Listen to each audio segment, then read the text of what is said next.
బుల్లితెరపై అత్యంత ప్రజాదరణ పొందిన డాన్స్ రియాలిటీ షో ఢీ ద్వారా తెలుగు ప్రేక్షకుల గుండెల్లో ప్రత్యేక స్థానం సంపాదించుకున్న పండు మాస్టర్ ఘోర రోడ్డు ప్రమాదానికి గురయ్యారు.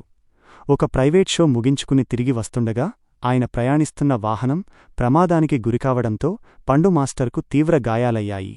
ప్రస్తుతం ఆయన ఆసుపత్రిలో చికిత్స పొందుతున్నారు. కప్పు కొట్టాలనే ఆకాంక్ష తీరకముందే ఇలా జరగటం అందరినీ బాధిస్తోంది. ఢీ షోలో తనదైన అద్భుతమైన డాన్స్ స్టెప్స్, వినూత్నమైన ప్రదర్శనలతో పండు మాస్టర్ ఒక సెంటర్ అట్రాక్షన్గా నిలిచారు. ప్రతి పర్ఫార్మెన్స్లోనూ ఈసారి కప్పు నమాదే అంటూ ఎంతో ఆత్మవిశ్వాసంతో చెబుతూ ప్రేక్షకుల మద్దతును కూడగట్టుకున్నారు. అటు ప్రేక్షకులు కూడా ఈసారి టైటిల్ పండు మాస్టరే కొట్టాలని బలంగా ఆకాంక్షిస్తున్నారు. ఇలాంటి తరుణంలో ఆయనకు ప్రమాదం జరగడం అందర్నీ తీవ్ర దిగ్భ్రాంతికి గురిచేసింది. ప్రమాద వార్త తెలియగానే బుల్లితెర సెలబ్రిటీలు, తోటి కంటెస్టెంట్లు మరియు అభిమానులు తీవ్ర షాక్కు గురయ్యారు.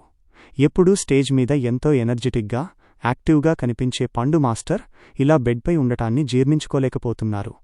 ఆయన త్వరగా కోలుకుని మళ్లీ తన అద్భుతమైన డాన్స్తో ప్రేక్షకులను, అభిమానులను అలరించాలని ప్రతి ఒక్కరూ ఆకాంక్షిస్తున్నారు. సెలబ్రిటీలు సైతం పండు మాస్టర్ త్వరగా కోలుకుని మునుపటి కంటే రెట్టింపు ఉత్సాహంతో ఢీ షోలో మళ్లీ పాల్గొనాలని సోషల్ మీడియా వేదికగా ఆశాభావం వ్యక్తం చేస్తున్నారు. ప్రేక్షకుల ఆకాంక్షలు నెరవేరుస్తూ పండు మాస్టర్ ఈ ప్రమాదం నుండి త్వరగా కోలుకుని మళ్లీ స్టేజ్ మీద దుమ్ము రేపాలని మనమందరం కూడా మనస్ఫూర్తిగా ప్రార్థిద్దాం.